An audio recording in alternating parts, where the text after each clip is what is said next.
It's that time of year again when every logo gets a makeover. Rainbow flags flood your timeline, and suddenly, even the deodorant aisle is celebrating love is love. And don't get me wrong, I love a rainbow moment. I love seeing queerness visible, loud and unapologetic, but I love accountability. So here's the question I've been sitting with. When companies fly the rainbow flag every June, is it pride or is it profit? Because some of these brands are giving RuPaul realness in the ad copy, but ghosting us the other 11 months of the year. It's Wednesdays.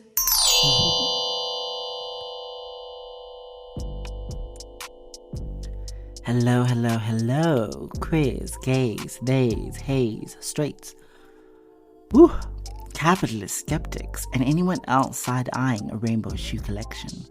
Welcome to yet another episode of Wednesdays with Woody, where we are interrupting your simple Kiki Wednesday to bring you nuanced numbers and a healthy dose of hard truths. Today's episode has been aptly titled Pinkwashed, the Price of Pride, and we're going to get into it. Let's talk pink money for a second. The LGBTQIA plus community is not a niche market.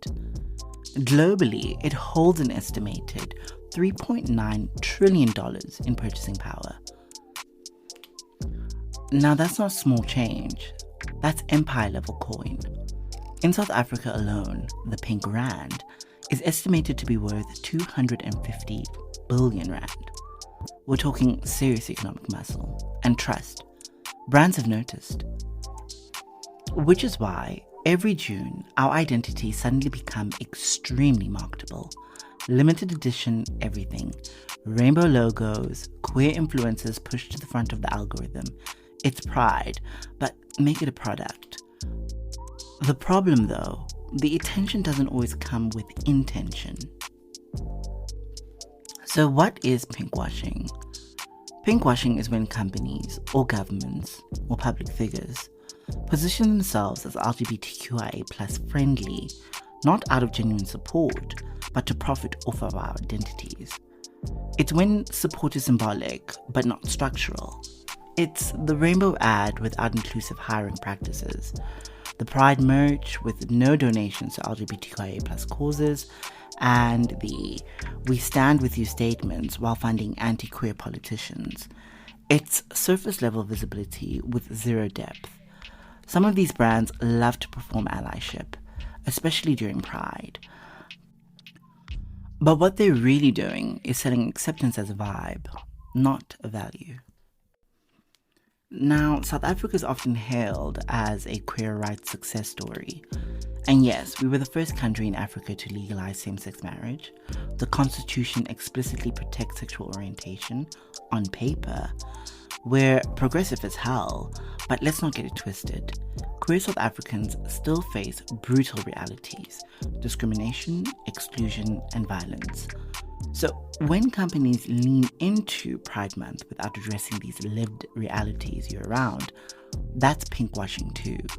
It's not enough to market to the queer community in Cape Town if your policies don't reflect inclusion in your Johannesburg or Durban branches, or worse, if your senior leadership is silent the rest of the year. We've seen it. South African brands dropping rainbow campaigns in June, but doing little to uplift queer organizations or create safer workspaces the rest of the year. Now, superficial support might seem harmless. A fun t-shirt here, a pride flirt there, but it can actually be deeply harmful. It commodifies the LGBTQIA plus struggle. It reduces pride, which started as a ride, into a brand partnership. And for many queer people, it feels like exploitation. Like our pain, our history, and our joy are being mined for likes, sales, and click-through rates. Queerness becomes profitable, but not protected. Visible, but not valued. Before we get into the talk about allyship, let's rewind for a second. Let's talk about what pride actually is, because sometimes between the rainbow shots and corporate floats, we forget that pride isn't a marketing campaign. It's a memory, a resistance, a revolt. Picture this. You're out with your friends at your favorite queer bar, sweaty from dancing, laughing too loud, passing around tequila shots, and for one night, you feel safe, untouchable, yourself. Now imagine, mid-laugh, mid-life, you hear a knock, not a good knock, a raid, uniforms pouring in, shouting, hands on the wall, IDs demanded, people dragged out, arrested, beaten. Well, that was queer life in 1969. Pride traces its roots back to 28 June 1969 at the Stonewall Inn in New York City, a sanctuary for those rejected elsewhere. That night, when police stormed in once again, the community had had enough. Trans women of colour like Marsha P. Johnson and Sylvia Rivera led the charge. For 6 nights, the streets outside Stonewall became a battleground for liberation. It wasn't a celebration, it was survival. And that riot sparked a movement. That's the origin of Pride. Not glitter, not parade, but protest. Resistance against criminalization, against shame, against erasure. Now, since then, Pride has expanded across the globe, including here in South Africa. Johannesburg held its first Pride March in 1990, marking it as the first on the continent. But even then, the event wasn't without tension. Black queer voices were often marginalized. The intersection of race, class, gender identity, and sexuality were, and still are, uncomfortable truths within the movement. Pride means visibility, yes, but it also means community, safety, celebration of lives that were once, and still are, considered expendable. Let's talk about the current landscape.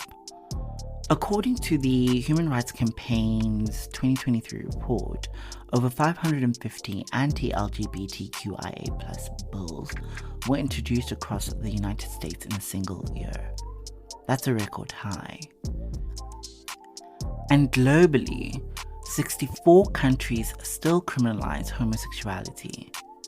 In South Africa, despite constitutional protections, queer people, especially lesbian and trans women, continue to face violence and exclusion. Hate crimes are underreported. Queer youth are disproportionately affected by homelessness and mental health struggles. So when brands show up for Pride without showing up for this, it kind of feels hollow. Real allyship means showing up beyond the month of June. It means using your platform to advocate when legislation threatens queer lives. It means protecting your LGBTQIA+ staff. It means making space at the table, not just for representation, but for decision making. Real allyship is donating to LGBTQIA+ organizations. It's centering Black and brown voices. It's correcting your colleagues, pushing back in boardrooms, and unlearning in your personal life. And it doesn't always come with a hashtag. Sometimes it looks like paying LGBTQIA+ creators what they're worth, hiring trans people, putting your money where your merch is. A 2022 Out Leadership report found that 72% of LGBTQIA+ consumers are more likely to buy from a brand that outwardly supports queer rights. But 67% are skeptical whether that support is authentic. That gap, that's the pinkwashing problem in a nutshell. Brands want our attention. They want our money. But what we need is commitment, accountability, year-round inclusion, not just seasonal marketing. So what does real support look like? It's companies investing in queer talent year-round, not just slapping a rainbow on a product once a year, but actually hiring, mentoring, and promoting LGBTQIA+ folks at every level of the company. That means seeing queer people as essential to your success, not just a marketing strategy. It's workplace policies that protect trans employees, not just in theory, but in practice. Gender-affirming healthcare, inclusive bathrooms, HR teams trained in pronoun etiquette and transition support. That's what creating a safe environment looks like. It's donating, not just profiting from LGBTQIA+ campaigns. If your Pride campaign nets millions, but your community contributions are pocket change, that's not allyship, that's exploitation. A meaningful percentage of those profits should go to organizations on the ground, doing the hard, quiet work, housing queer youth, supporting mental health, offering legal aid. It's using platforms to fight anti-queer legislation. Whether it's laws banning queer-affirming care or anti-trans sports bills, brands can't be silent when rights are under attack. Real allyship means sticking your neck out, even if it costs you something. It's showing up when it's inconvenient, not just when it's profitable, because queerness isn't seasonal and support shouldn't be either. And on the consumer side, it's doing the homework, supporting brands that are consistent, calling out to those that are performative, remembering that every rand, every dollar, every swipe of your card is a vote. Power isn't just in protests, it's in our purchases. And no, this isn't about perfection. It's about participation, about getting curious, about asking better questions, like, who's in the room when this campaign gets made? Who's missing? Where's the money going? What happens when the rainbow confetti settles? Because real support isn't loud, it's layered, it's long-term, and it's lived. The biggest myth I keep encountering currently is that visibility equals progress. But Pride wasn't born from visibility. It was born from protest, from a fight, from fire. So yes, give me the glitter, give me the celebration, but give me the truth too. Because this rainbow flag isn't a marketing tool. It's a memory, a battle flag, a promise. And if you're gonna wear it, you better mean it. This has been Wednesdays with Woody, where we look cute, talk tough, and hopefully ask better questions. Till next time, stay loud, stay proud, and stay picky about who gets your coin. Light and love, y'all. Ciao.